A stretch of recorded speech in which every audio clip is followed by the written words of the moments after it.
नमस्कार. यूट्यूब चॅनेलमध्ये आपणा सर्वांचं सहर्ष स्वागत. इयत्ता 9वी मध्ये आपण properties of inequalities of sides and angles of a triangle हे अभ्यासणार आहोत. Properties of inequalities of a sides and angles of a triangle म्हणजे काय? तर त्रिकोणातील बाजू आणि कोन यांच्यातील असमानतेचा गुणधर्म हे अभ्यासत असताना सर्वप्रथम आपण एक थेरम आहे तो थेरम अभ्यासणार आहोत. थेरम काय आहे? If two sides of a triangle are unequal, then the angles opposite to the greater side is greater than angle opposite to the smaller side. म्हणजेच काय? जर त्रिकोणाच्या दोन बाजूपैकी एक बाजू दुसऱ्या बाजूपेक्षा मोठी असेल तर मोठ्या बाजू समोरील कोन हा लहान बाजू समोरील कोनापेक्षा मोठा असतो. म्हणजे थोडक्यात काय? मोठ्या बाजू समोरील कोन मोठा असतो हेच आपल्याला सिद्ध या ठिकाणी करायचं आहे. आपण हा जो थेरम आहे हा थेरम आकृती काढून याचे अभ्यास करूया.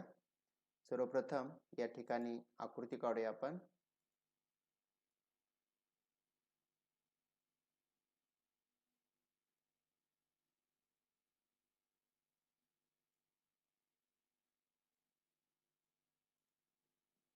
आकृती काढलेली आहे. त्या आकृतीला नाव देऊया.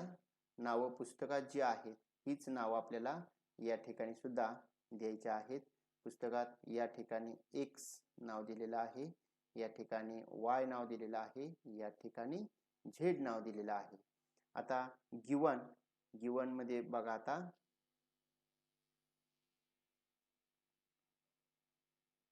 दिलेलं आहे ते लिहूया आपण. इन ट्रायंगल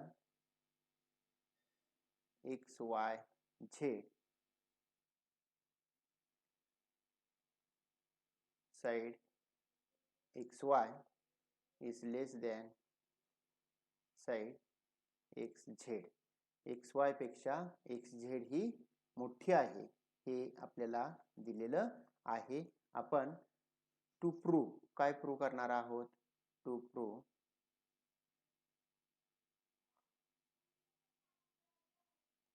काय करणार आहे? Angle x Y Z is greater than angle x z y. म्हणजेच इथला कोन आहे तो इथल्या कोनापेक्षा मोठा आहे हे सिद्ध करणार आहे कंस्ट्रक्शन. आकृतीमध्ये काही बदल करावा लागतो त्याला आपण काय म्हणतो? कंस्ट्रक्शन. काय कंस्ट्रक्शन करणार आहे? टेक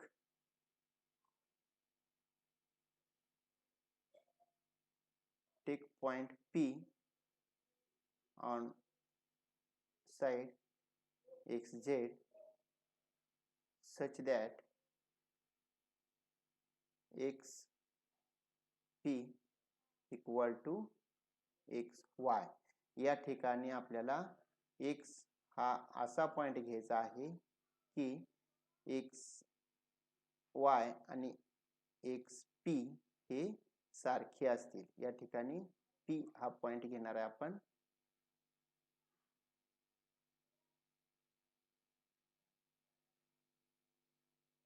P पॉइंट घेणार आहे. ही बाजू आणि ही बाजू सारखी असेल ते दोन्ही आपण जोडूया.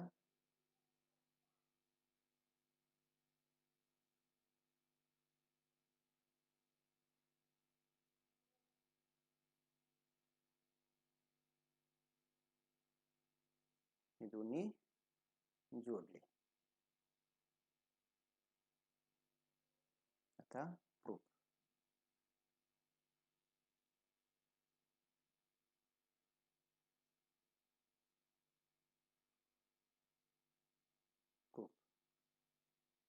In triangle X Y P हा पहिला विचारात घेतला आपण. Triangle side X Y equal to side X P.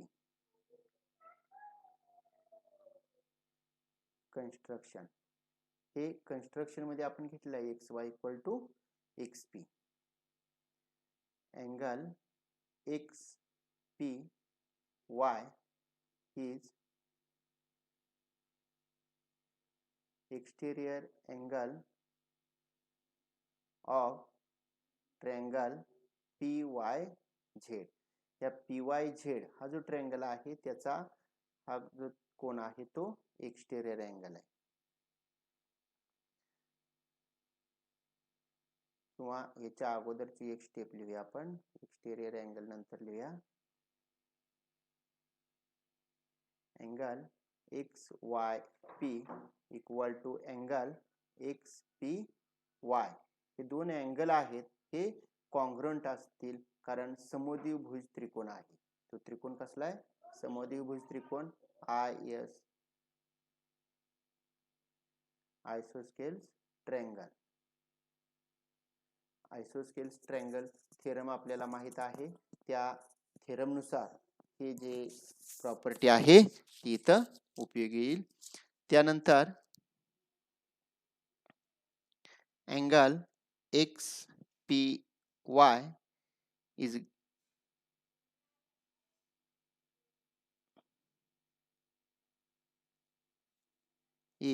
exterior angle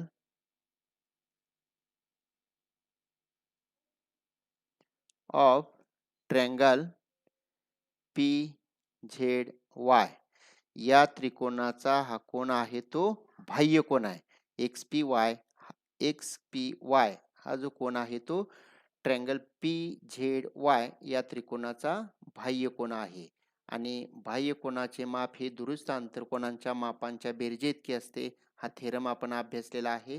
म्हणजे XPY या कोनाचं माप हे PYZ इथला कोन आणि इथला कोन ह्या दोघांच्या बेरजेइतका असेल. म्हणजेच कोन XPY is equal to angle PYZ plus angle PZY दोघांच्या बेरजेइतका असेल. म्हणजेच angle XPY is greater than angle PZY. This is equation number 1. दोघांच्या बेरजेइतका एकट्याचा आहे म्हणजे झेड पेक्षा तो मोठा असेल. Then angle XYP is also greater than angle PZY. हे दोन कोन सारखे आहेत. ह्याच्यापेक्षा हा कोन लहान आहे म्हणजे ह्याच्यापेक्षा ही मोठा आहे आणि म्हणजेच ह्याच्यापेक्षा इथला कोन सुद्धा मोठा असेल. So angle XYP plus angle PYZ is also greater than angle PZY. So angle XYZ is greater than angle PZY.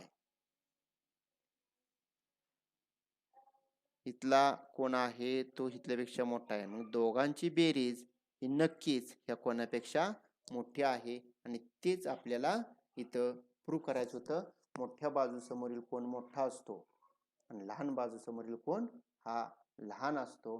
ही सिद्धता या ठिकाणी आपण लिहिलेली आहे. पुढे बघूया. आता यानंतर इथं ऍक्टिव्हिटी आहे. ते ऍक्टिव्हिटी आपण पाहणार आहोत. याच प्रमेयाचा तो व्यत्यास आहे. काय आहे theorem? If two angles of a triangle are unequal, then the side opposite to greater angle is greater than the side opposite to smaller angle. जर त्रिकोणामध्ये दोन कोन जे आहेत हे असमान असतील तर मोठ्या बाजूसमोरील कोन हा लहान बाजूसमोरील कोनापेक्षा मोठा असतो किंवा मोठ्या कोनासमोरील बाजू ही लहान कोनासमोरील बाजूपेक्षा मोठी असते. हे या ठिकाणी सिद्ध करायचं आहे आपल्याला. The theorem can be proved bye indirect proof. Indirect proof नुसार हा थेरम प्रूव्ह करायचा आहे. Complete the following proof bye feeling the blanks. He activity आहे आणि ही ऍक्टिव्हिटी आपण इथं प्रूव्ह करणार आहोत. In triangle ABC angle B is greater than angle C. Angle B is greater than angle C. इथला कोण आहे तो या कोणापेक्षा मोठा आहे. AC is greater than AB. AC is greater than AB. There are only 3 possibilities regarding the length of side AB and AC of triangle ABC. इथं 3 possibility आहेत. AC is less than AB, AC is equal to AB आणि AC is greater than AB. 3 possibility. Let us assume that पहिली possibility आपण इथे घेतलेली आहे. If two sides of triangle are unequal, then the angle opposite to greater is small. इथं काय येणार? Small येणार. But इथं काय दिलंय? Angle C is greater than angle C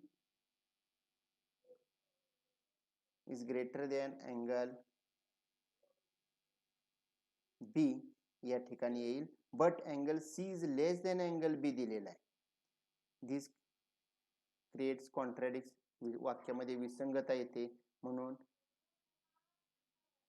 AC is less than AB is wrong. Second, if AC equal to AB, then angle B is equal to angle C, but angle C is greater than angle B. Sorry.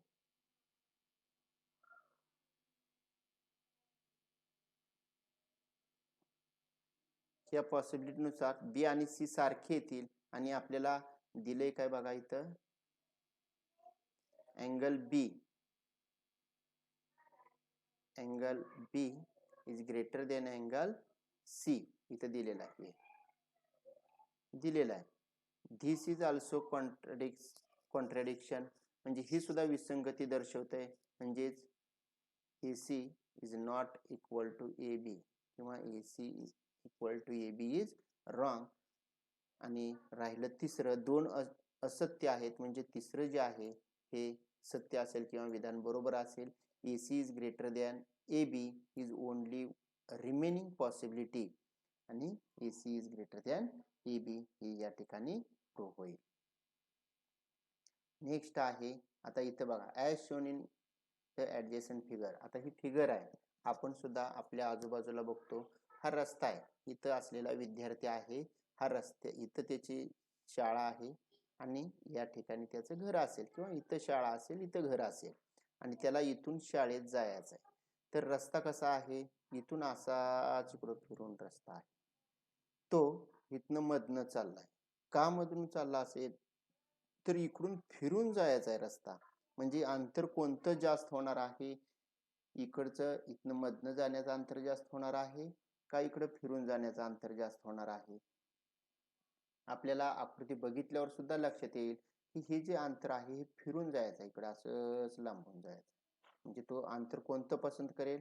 इथनं मधनं जाण्याचं अंतर पसंत करेल, कारण इकडून जायचं आहे ते अंतर जास्त आहे. म्हणजेच ह्या 2 बाजूंची बेरीज जर केली, हे इथून इथपर्यंतचं अंतर आणि इथून इथपर्यंतचं अंतर, या दोघांची जर बेरीज केली तर या बाजूपेक्षा नक्कीच जास्त आहे.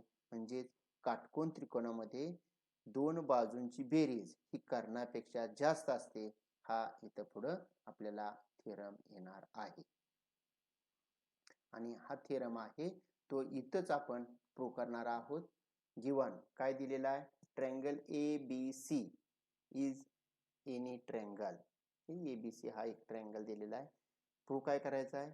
AB plus AC is greater than BC. AB plus AC, 2 बाजूंची बेरीज ही तिसऱ्या बाजूपेक्षा मोठी असते. कोणत्याही 2 बाजू घेतल्या, इथं कोणत्याही 2 बाजू घेतल्या आपण, त्या बाजूची बेरीज ही तिसऱ्या बाजूपेक्षा मोठी येते किंवा जास्त येते. हे इथं पाहिलेला घेणार आहोत. प्रूव्ह करायचं आपल्याला. Take point D on ray AB such that AD is equal to AC.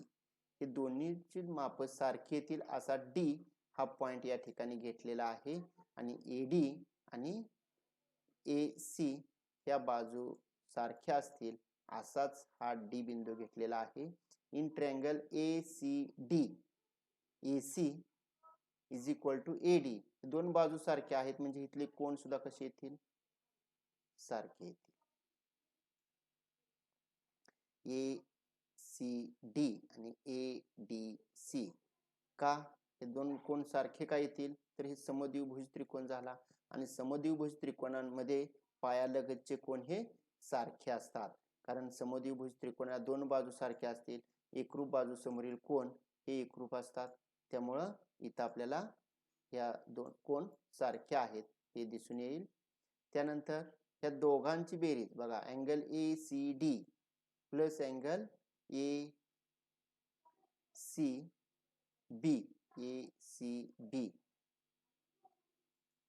ACB आणि ACB दोघांची बेरीज केली तर इथल्या कोणापेक्षा कशी येणार, दोन्ही कोण सारखे आहेत आणि त्या ह्या कोणात इथला कोण जर मिळवला, आपण इथला कोण मिळवला तर इथल्या कोणापेक्षा त्याची बेरीज जास्त येणार त्या दोघांची. कारण इथले दोन कोण सारखे आहेत, ह्याच्यात काहीतरी मिळवलं थोडं तर इथल्या कोणापेक्षा यांचं काय होणार, बेरीज ही जास्त येणार. म्हणजेच BCD हा पूर्ण कोण, हा पूर्ण कोण काय होणार, या लहान एका कोणापेक्षा मोठा येणार, पूर्ण कोण मोठा येणार. Side BD is greater than BC, म्हणजे ह्याच्या समोरची बाजू आहे, लहान कोणासमोरची बाजू लहान आणि मोठ्या कोणासमोरची बाजू मोठी, हे आपण आत्ताच अभ्यासलेलं आहे. ABD is greater than BC, हे the side opposite to greater side angle is greater and the side opposite to small angle is small, he property आपण अभ्यासलेली आहे. BA plus AD is greater than BC, BA आणि AD यांची बेरीज केली तर BC पेक्षा जास्त आहे. म्हणजेच AD आणि AC हे सारखे आहेत, म्हणजेच AB आणि AC यांची जर बेरीज केली तर BC पेक्षाही जास्त येणार आहे. हेच आपल्याला इथं प्रूव्ह करायचं होतं आणि त्याच पद्धतीनं राहिलेल्या जे तिन्ही घटक आहेत हे सुद्धा आपल्याला प्रूव्ह करता येतील आणि या पद्धतीनं हे थेरम आहेत. या थेरमची सिद्धता ऍक्टिव्हिटी स्वरूपात येते आणि त्याची सिद्धता आपल्याला ही लिहिता यावी. धन्यवाद.